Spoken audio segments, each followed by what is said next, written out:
melhor com o Tite. Claro. Por quê? Porque no Sampaoli, o Bruno Henrique era sobrecarregado e ele era um músico tocando sozinho. Ele começou, entre aspas, com os números menos bons do que com o Sampaoli, mas em compensação, o time começou a jogar mais. E o que é melhor? Individualidade nota ou 9, coletivo? nota 9 ou 11 nota 7, né? Então, assim, pensando no esporte coletivo, eu prefiro esse Bruno Henrique de agora. Porque eu tô olhando o coletivo, né? Não o individual. Concordam? Pega aí, que já tá acabando o tempo. Não, tô pensando da relação Bruno Henrique e Tite, né? O Tite, quando chegou lá agora, eu imagino, teve que ter algumas conversas particulares. Gabigol, não te levei pra Copa por causa disso, não sei o quê. Gabigol, tá tudo bem, eu gosto de você, não te levei pra Copa, mas você vai ficar ali no banco rapidinho, tá? Eu gosto tanto que você também não joga, tá? Estreitar a relação. O Bruno Henrique teve uma convocação que aí ele não vem depois, não disputa a Copa América de 21, e aí a avaliação que se fez é que ele não teria ido bem no 2 toques, campo reduzido. Mas não é o jogo dele. Não, Mas pra você ver, mas a comissão do Tite quer, entendeu? Naquela época, imagina, quer esse tipo de coisa, mas ele não é um jogador de aproximação, ele não é para ficar fazendo campo, isso, né? Ele quer campo, ele quer correr, ele quer dizer... Então o Tite também, puxa vida, nem precisa participar mais de 2 toques aqui no Flamengo, não, que só vou botar você para correr e tal. Não sei, né? Porque eu acho que às vezes ele acabou característica. voltando um pouco mais do que o deixa confortável para fazer essa marcação que o Tite gosta.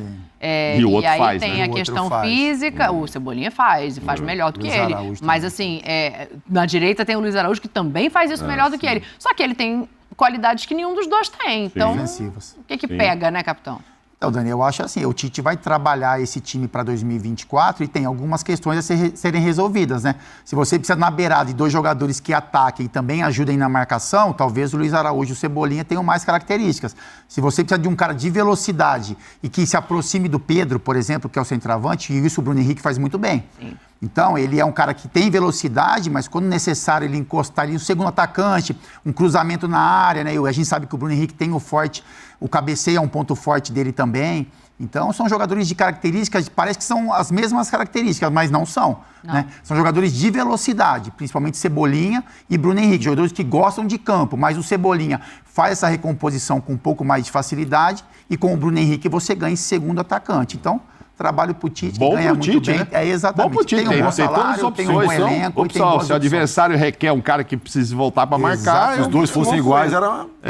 esse adversário eu vou para cima, então eu vou de Bruno Henrique. E hoje o cara pode fazer 5 substituições. Primeiro tempo não tá certo, segundo tempo entra o outro. Quer dizer, só qualidade, a gente tá falando só de jogador de qualidade. Quem vai vir mais, né, Mauro? É o Tite. Vai vir mais.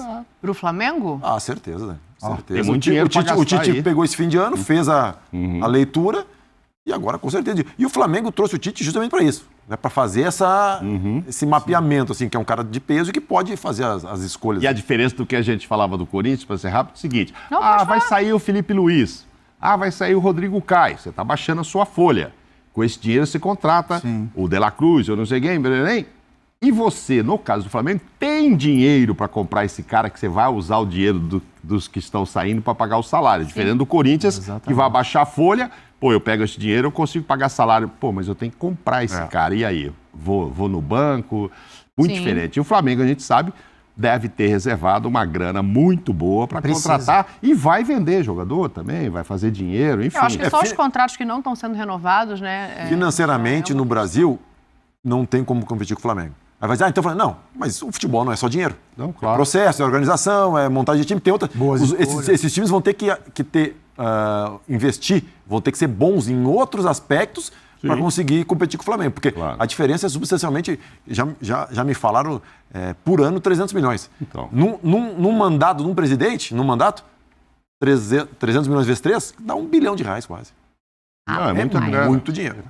Mas a prova de que não é só isso que define foi esse ano, né? O frustrante, 2023 foi um ano frustrante para o torcedor do Flamengo que estava justamente esperando o resultado de tudo isso. Enfim. Final para falar de Flamengo, porque o contrato do Bruno Henrique está assinado pelo presidente Rodolfo Landim. Mais 3 anos de contrato para o jogador que faz 33 agora no dia 30 de dezembro. Não trava a língua. 33 no dia 30 de dezembro. Contrato até os 36, né? O Bruno Henrique, a gente sabe, para mim, melhor jogador de 19, sei que muita gente concorda com isso. Sim. Teve a questão também física ali de queda de rendimento. E acho que já se modificou um pouco, capitão, com o Tite, né? Basta ver que joga pela direita, acaba entrando por outro lado ali. Queria saber a opinião sobre o tempo de contrato, já que já estava encaminhado, tudo acertado financeiramente. E agora assinado por mais 3 anos. Então, Daniel, eu acho justa a renovação. O Bruno Henrique, ele é importante para o Flamengo, ele já tem um conhecimento do dia a dia, é um vencedor. A gente percebe o Bruno Henrique motivado, né, quando entra em campo. Hoje atua de uma forma diferente, né? Então, assim, a gente conhece muito o Bruno pelo lado esquerdo, hoje a gente já vê ele jogando pelo lado direito. Em alguns momentos ele faz um segundo homem de ataque, né? Pisa um pouco mais na área, joga um pouco mais centralizado. Então, eu acho que é uma renovação que faz muito bem ao Flamengo. Eu fico com um pouco de, uma colocação com relação ao tempo de contrato. Eu acho que 3 anos, né, com um jogador de 33 anos, o Bruno também, ele tem um históricozinho de lesão, enfim, a gente torce para que isso não se repita, que não aconteça mais, que ele consiga jogar os 3 anos que ele tem de contrato em alto rendimento, mas eu tenho um pouco o pé atrás com relação a esses contratos mais longos com jogadores com uma certa idade, assim. Na minha opinião, acho que seria muito mais justo, tirando o interesse de outros clubes, né? Aquela movimentação de que, eu vou perder o jogador. Mas, assim, para mim seria interessante um ano mais ou no máximo 2 mais 1 ano para ser conversado no futuro. Mas o Flamengo decidiu, né? Talvez por uma pressão também de um outro clube com relação à contratação. Presidente, imagina a torcida do Flamengo se ele vai jogar no Palmeiras. Não dá. Isso acho que motivou. Eu acho que no Palmeiras, para o Palmeiras, o Flamengo não ia liberar. O que me parece estranho, mas assim, não quero ser leviano em pensar isso, mas me dá o direito de pensar assim, que é o seguinte: em outubro o Palmeiras falou que queria, não, vem cá, não, então você fica com a gente. O Flamengo não queria 3 anos, esse papo 3 anos veio a partir da conversa. Não, então a gente faz em 3 anos, só que o Flamengo não assinou, né? O Bruno foi lá e assinou. Aí o Flamengo ficou esperando para assinar hoje, sexta-feira, hoje, 8 de dezembro. Por quê? Será que se aparecesse um outro clube que não fosse o Palmeiras, o Flamengo não conversaria? Não sei. Mas, enfim. O Flamengo está tratando as renovações com muita calma, né? O Everton Ribeiro teve uma proposta de 1 ano, e também todos eles depois já desse período de sair sem multa, que são aqueles 6 meses finais. Não sei se venderia, Mauro, mas assim, não é comum, né? Da forma que foi. Não é comum, mas assim, que bom que tenha ficado, né? O Bruno tem uma história lá, como disse o Fábio, tomara que não se machuque, né? Porque ele é um jogador muito importante. E acho que também tem a ver um pouco, esperar, vamos ver, estava chegando o Tite, né? Vamos ver como é que o Tite vai utilizá-lo e tal. Sim. Né? Vamos ver se o Tite vai aproveitá-lo e tal. Não é novidade o Tite, eu fico ouvindo ver o Tite usar do lado direito, porque o Tite usou o Bruno Henrique do lado direito na seleção. E aí o torcedor do Flamengo ficou enlouquecido com ele. Levou pra lá pra jogar do lado direito. Na primeira oportunidade que o Tite foi dar pra ele, pôs na direita. E a da época... E não é o lado mais confortável. Não, é o lado mais confortável pra ele e tal. Então, assim, que ele estivesse treinando com o Tite na direita, até não me surpreende. E também do lado esquerdo, ele era soberano, mas o Cebolinha começou a jogar muito bem. Sim. Aí o Tite falou, ou alguém cutucou o Matheus, o Kleber Xavier... lembra lá, 2019, pusemos ele na direita e tal. Quer ver sei lá, aí vamos aproveitar os dois, então. E aí, de repente, vai se jogar com os dois, o Cebolinha do lado esquerdo e o Bruno na direita. Tem o Luiz Araújo que está jogando bem também na direita. Essa é a questão. Quer ver? Para te ouvir, Praz, e a gente já entrar um pouquinho nisso que o Mauro falou, porque eu acho que tem muito a ver com o Tite, tanto que o do Gabriel também chegou a ser negociado e também parou no caminho. Só vence no fim do ano que vem. Mas olha a diferença dos números dele com o Sampaoli, né, que é o treinador anterior, e o Tite. Por que eu estou fazendo isso? Para a gente entender o número de participações, que caiu muito. Ele cai também em participação em gol, né? O que a gente via muito ser o lugar confortável, mas ele aumenta em chances criadas, que é um pouco o que o Tite explora ali com aqueles pontas, né? E aí tem uma outra coisa, já pode colar pra gente um mapa de calor, já que o Mauro falou, eu adoro um mapa de calor. E o dele com o Tite, apesar dele jogar pela direita, é esse aí, Praz. Pois é. É uma movimentação significativa. Dani, começando pelo assunto do contrato, né? Eu concordo com o Fábio. Eu acho que o que influenciou muito foi a situação do Palmeiras. E assim, a gente tem dois conceitos diferentes, né? Que é preço e valor. Preço é uma coisa, valor é outro. Preço, quem bota é o mercado. E o mercado precificou o Bruno Henrique mais alto por causa da concorrência do Palmeiras. Assim, e aí, vai de tu não querer reforçar o adversário, porque o Bruno Henrique podia assinar com o Palmeiras e sair livre, né? Só que tem algumas coisas assim que são estranhas, né? Tu não quer perder o jogador de jeito nenhum, tanto que tu oferece, de repente, na nossa visão aqui, um contrato maior do que, de repente, seria o normal para o jogador da cidade, mas tu deixa ele chegar no deadline de assinar um pré-contrato, porque, Dani, eu passei por isso, invariavelmente, o jogador que o clube deixa passar esse prazo é um jogador que o clube, pode querer, pode gostar, mas ele Ricardo, não é um jogador imprescindível. Mas não aí só para fazer o advogado aqui, né, do outro lado, o Bruno teve uma lesão muito grave. Ele, quando estava chegando perto desse período de 6 meses, ele estava fora, Sim. porque ele estava tratando essa lesão. Só que quando ele volta jogando muita bola. Mas mais uma facilidade. O cara tá voltando de lesão. Se oferece um e mais um do Fábio... Sim. Tudo é como você olha o negócio. Ele se agarra. Ele se agarra. Porque é uma lesão difícil, ninguém sabe como é que vai voltar, nem o jogador sabe.